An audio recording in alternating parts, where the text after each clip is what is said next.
ABN News International। अस्सलाम वालेकुम नाज़रीन, मैं हूं आयशा शबीर और आप देख रहे हैं ABN न्यूज़ इंटरनेशनल। नजर डालते हैं आज की अहम खबरों पर। मुत्तहदा अरब अमारात की जानिब से पाकिस्तानी शहरियों पर वीजा पाबंदियों की वजूहात सामने आ गई हैं। सोशल मीडिया पर मनफी सरगर्मियां और मुजरमाना वाक़यात इन पाबंदियों की बड़ी वजूहात हैं।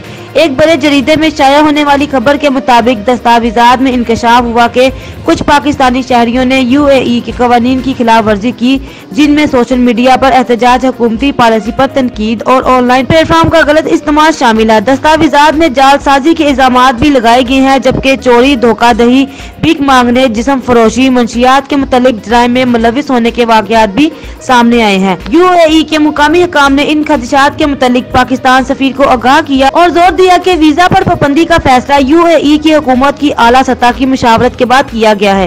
पाकिस्तानी सफारत खाने ने ये शिकायत सरकारी रिपोर्ट की सूरत में इस्लामाबाद भेज दी और इन मसाइल पर तवज्जो देने की दरख्वास्त भी की है। मजीद खबरों और अपडेट्स के लिए देखते रहें ABN news international. Subscribe and keep watching ABN News International।